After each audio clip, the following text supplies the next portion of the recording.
જય ભીમ, જય ભારત, જય સંવિધાન. હવે આજે બે એક વિષય ઉપર ચર્ચા કરવાની છે. આ વિડીયો જે બનાવું છું એ હમણાં એક યુટ્યુબમાં ચેનલ છે અંકિતા જાવિયા વ્લોગ કરીને. હવે એ કંઈક એક બે દિવસ પહેલાં લાઈવ થઈ હતી અને બાજુમાં એનો ઘરવાળો બેઠો બેઠો બફાટ કરતો હતો અને આ અંકિતા જે છે એ બાજુમાં બેઠી બેઠી દાંત કાઢતી હતી અને એનો ઘરવાળો કંઈક એવું કહેતો હતો,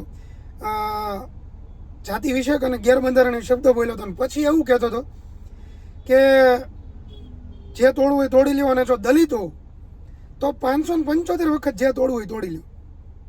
લે તારી મને ભાયડા તૂટી ગયું. લે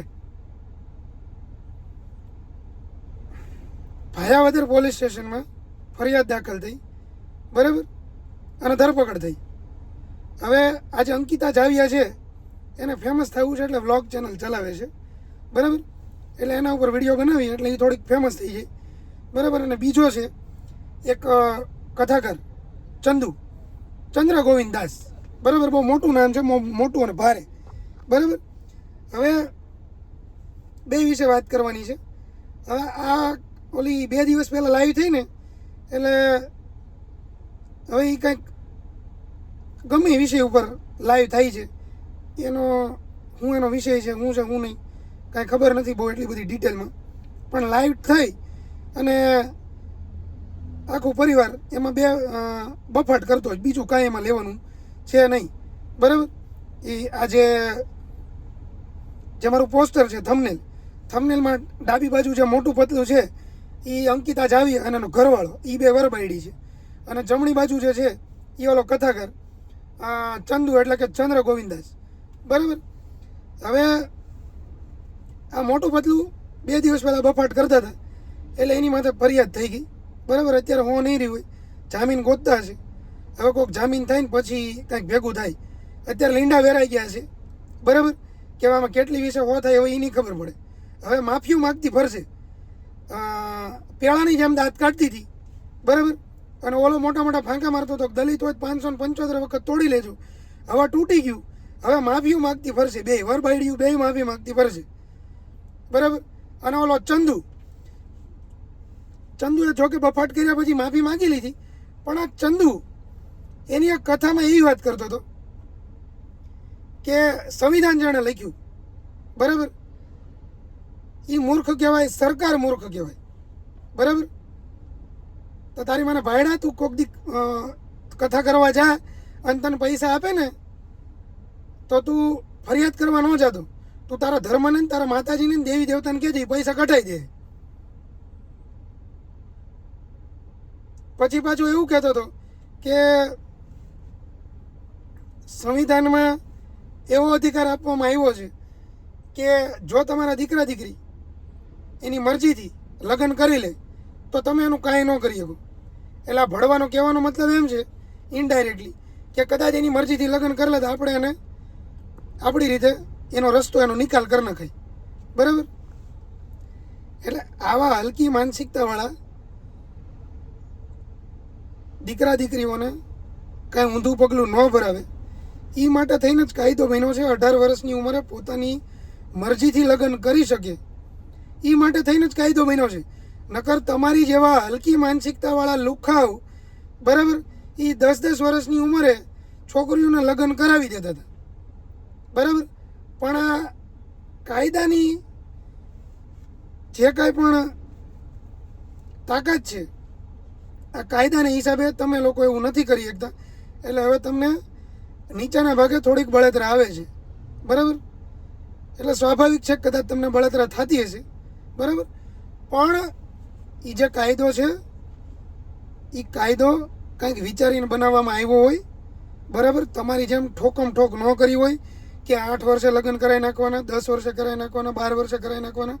એટલે ઠોકું વિચારીને બોલો, બરાબર. કેમ કે આ કાયદાની અડફેટમાં આવી જાઓ તો સ્ટેજ ઉપર ચડવા જેવા નહીં રહ્યું, બરાબર. એટલે બુદ્ધિ વગરનો આ કથાકાર, બરાબર, હલકી માનસિકતાવાળો આ એવું કહે છે કે આ જે સરકાર છે, બરાબર, એ સરકાર કે બંધારણ એ તમને સુખી નહીં કરી દે. અને બંધારણ જે છે એ ધર્મના આધારે હોવું જોઈએ. અત્યાર સુધી ધર્મના આધારે જ હાલતું હતું બધું, બરાબર. દલિતોએ આમ નહીં કરવાનું, શૂદ્રએ આમ નહીં કરવાનું, વૈશ્યએ આમ કરવાનું, ક્ષત્રિયએ આમ કરવાનું, બરાબર, બ્રાહ્મણોએ આમ કરવાનું. અત્યાર સુધી એના આધારે જ હાલતું હતું અને ધર્મના આધારે પીડિત વર્ગને દબાવવામાં આવતો હતો, બરાબર. તારી જેવા જે લુખ્ખા ધર્મના જે સરદારો બની બેઠા હતા એ ધર્મના આધારે પીડિત વર્ગને દબાવતા હતા. પણ આજે સંવિધાનના હિસાબે એવું થતું નથી, એટલે તમને બધાને મરચા મુકાય છે, બરાબર. કેમ કે પહેલાં બધાને ગુલામ બનાવીને રાખતા હતા. હવે આજે સંવિધાનના હિસાબે એ વસ્તુ થતી નથી, તમે કોઈને દબાવી શકતા નથી. એટલે હવે તમે આવા બફાટ ભાષણો કરો છો કે તમે કઈ જાતના તમે ધતુરો ખાઈને ચડો છો કે ગાંજા ફૂકીને ચડો છો કે દારૂ પી સ્ટેજ ઉપર ચડો છો એ મને ખબર પડતી નથી. એટલે બુદ્ધિ વગર ના અભણ, પહેલાં વિચારી લ્યો, વિચારી અને પછી બોલો ને પછી સ્ટેજ ઉપર ચડો. કેમ કે આમાં તમે સ્ટેજ ઉપર ચડવા જેવા નહીં રહ્યો, બરાબર. એટલે આવા જે લુખ્ખાઓ છે, આવા જે લુખ્ખા કથાકારો છે, પછી જે ભુવાઓ છે, એક કે સારો ભૂવો હોય તો મને બતાવજો, બરાબર.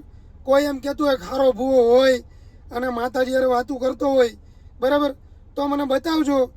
બધા જેટલા ભૂવા છે જેટલા, બરાબર, એ બધા હરામખોરની ઓલાદું છે. ખોટે ખોટી ફાંકા ફોજદારી કરતા હોય યુટ્યુબમાં ચડીને કે અમે આમ કરી નાખીએ, બરાબર. મેલડીમાં હાજરા હજુર છે, મેલડીમાં અમારી યાર વાતું કરે છે, બરાબર.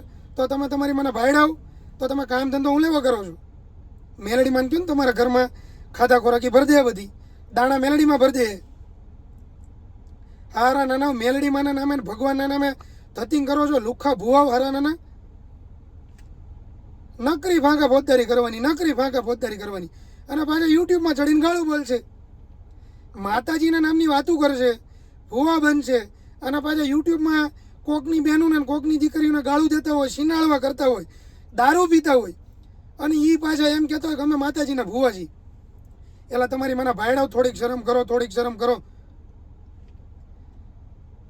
અને આજે અંકિતા જાવિયા અને એનો ઘરવાળો મોટું બદલું, હવે ધ્યાન રાખજો. જોકે ફરિયાદ થઈ ગઈ છે, બરાબર. અને ઓલો કથાકાર ચંદ્ર ગોવિંદાસ, આપણે સ્ટેજ ઉપર ચડીએ તો હવે આવો બફાટ ન કરવો, નકર આમાં લીંડા વેરાઈ જાય, કેટલી વિશે હો થાય એ ખબર ન પડે અને પછી નંબર બંધ કરી દેવો પડે અને પછી વિડીયો વાયરલ કરવો પડે કે હું માફી માગું છું કે હવે મારે લીંડા વેરાઈ ગયા છે. એટલે હરામીઓ આવા ધંધા બંધ કરી દો.